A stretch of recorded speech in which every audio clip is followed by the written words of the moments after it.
Jean-Pierre Foucault, l'icône télévisuelle française, un homme dont la voix a bercé des générations entières, se retrouve aujourd'hui face à l'épreuve la plus cruelle de son existence.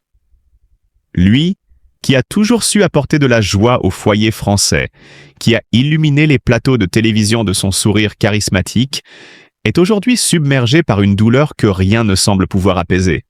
Sa fille unique, sa chair et son sang, vient d'apprendre une nouvelle qui a fendu son cœur en 1000 morceaux. Un cancer du sein implacable, une sentence qui lui vole non seulement sa santé, mais également son rêve de maternité. Lorsque Jean-Pierre a reçu cet appel, son monde s'est écroulé. Le temps s'est figé. Lui qui avait toujours cru pouvoir protéger sa fille de tous les maux de ce monde, se retrouvait impuissant face à cet ennemi invisible, qui rongeait peu à peu l'être qu'il chérissait le plus. Chaque instant, chaque seconde devenait un supplice, une torture silencieuse qu'il endurait en secret, refusant de montrer la moindre faille devant celle qui avait besoin de son courage. Il la voyait lutter, sourire pour ne pas l'inquiéter, afficher une force qu'elle n'avait peut-être plus. Mais il voyait également la souffrance dans son regard, la peur qui la tenaillait lorsqu'elle pensait à son avenir incertain. Pire encore, l'annonce brutale de son infertilité fut une estocade dans son cœur de père. Sa fille, elle, ne pourrait jamais connaître les joies de la maternité, ne pourrait jamais bercer un enfant de son propre sang. Cette réalité était plus insupportable que tout. Jean-Pierre Foucault, pourtant habitué aux projecteurs et à l'attention du public, a choisi de garder cette douleur pour lui, de se battre dans l'ombre, en privé, comme un père démuni face à la souffrance de son enfant.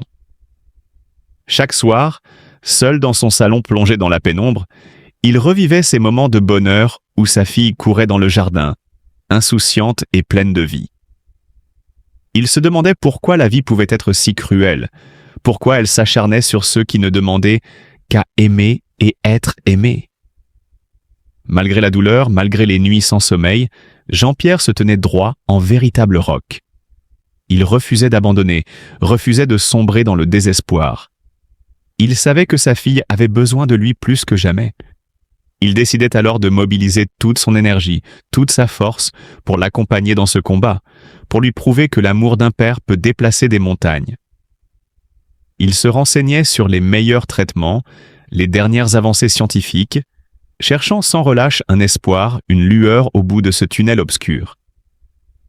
Et puis il y avait les médias, les journalistes en quête d'informations, les projecteurs toujours braqués sur lui. Mais pour la première fois de sa vie, il n'était plus l'animateur adoré du public, il était simplement un père blessé, un homme brisé par l'injustice de la vie. Dans l'intimité de son foyer, il pleurait, seul, loin des regards, loin des caméras, ne s'autorisant ce luxe que lorsque personne ne pouvait le voir. Mais Jean-Pierre Foucault était un homme de grandeur. Son amour inébranlable pour sa fille le pousse à transformer cette douleur en force. Il ne veut pas que cette tragédie définisse leur avenir. Il veut croire en des lendemains plus doux, en des jours où la maladie ne sera plus qu'un mauvais souvenir. Son combat devient celui de tous les pères, de tous ceux qui, impuissants, voient leurs enfants souffrir sans pouvoir rien y faire. Il décide de s'engager, de sensibiliser, d'utiliser son influence pour que d'autres familles n'aient pas à connaître cette même douleur. Le regard plein de larmes, mais le cœur empli d'amour, Jean-Pierre Foucault sait qu'il ne pourra jamais remplacer ce que la maladie a volé à sa fille. Mais une chose est certaine, jamais il ne cessera de se battre pour elle, jamais il ne cessera de croire en la lumière au bout du tunnel. Car un père, un vrai, ne renonce jamais à l'amour de son enfant, même lorsque le destin semble vouloir tout lui arracher. Il n'y a pas de douleur plus grande pour un parent que de voir son enfant souffrir, et Jean-Pierre le vit avec une intensité insupportable.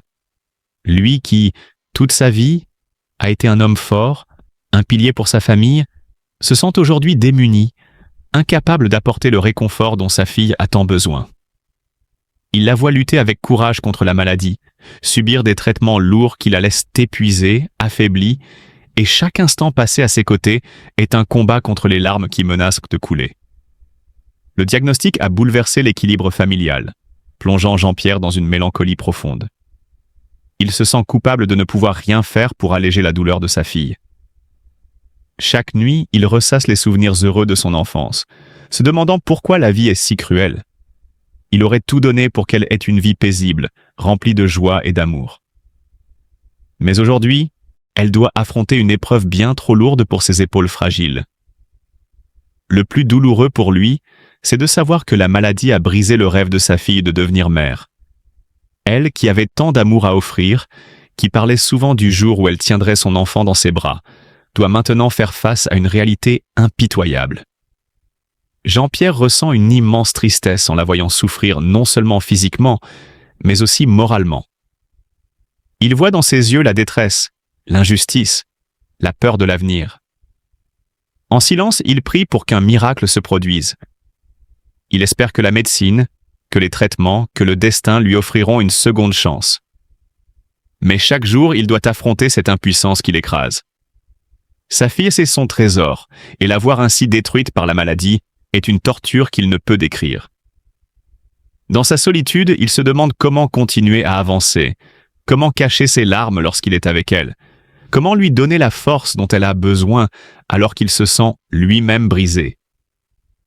Il n'a jamais eu aussi mal. La maladie de sa fille est devenue son propre fardeau, une douleur qui ne s'effacera jamais.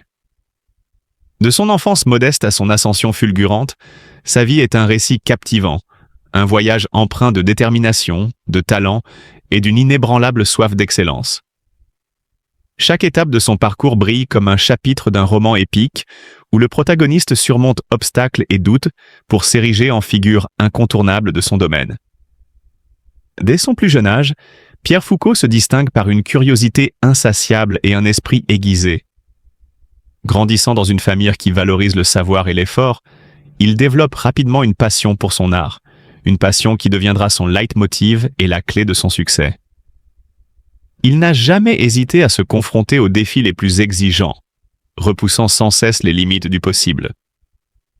Son génie créatif et son audace le propulsent rapidement sous les projecteurs, où il se distingue non seulement par son talent brut, mais aussi par une approche visionnaire qui révolutionne son domaine.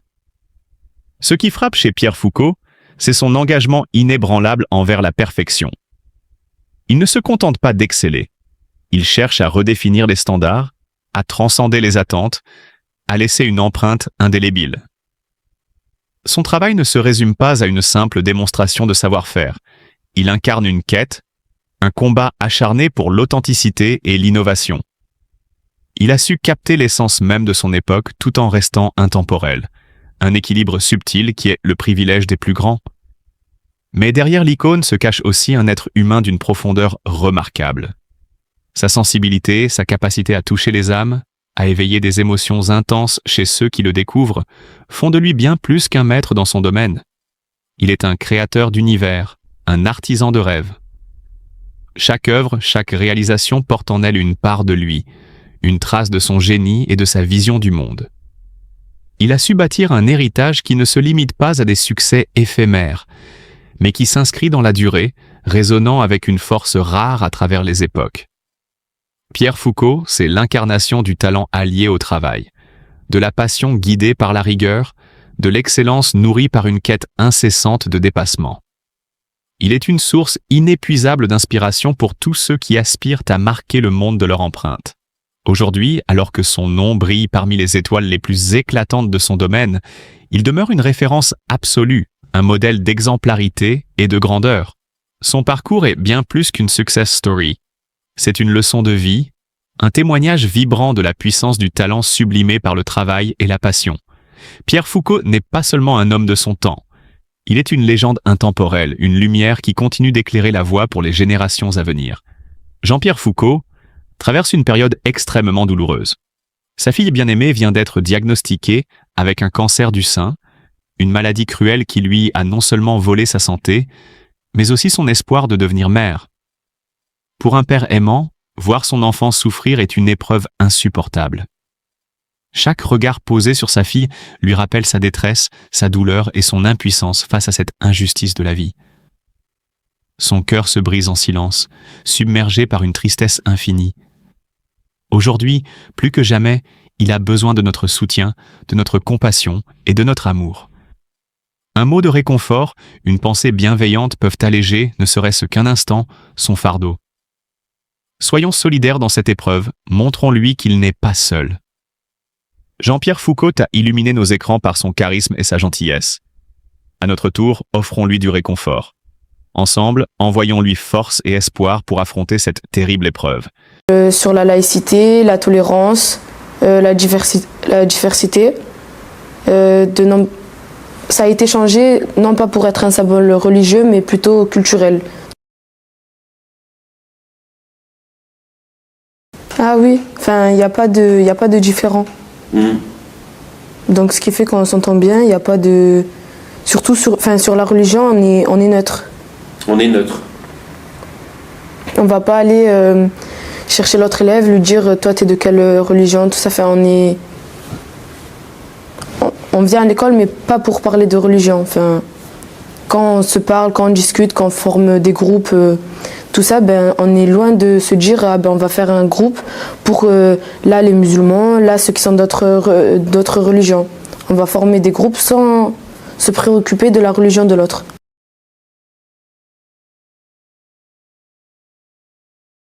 Comme l'avaient dit par exemple les personnes qui sont voilées, enfin les filles qui sont voilées, elles enlèveront leur voile. En fait, ils délaissent toutes. Lorsqu'on traverse le portail du collège, c'est comme si on était neutre de la religion. On la pratique, mais sans interposer avec les cours, tout ça, et la vie des autres élèves.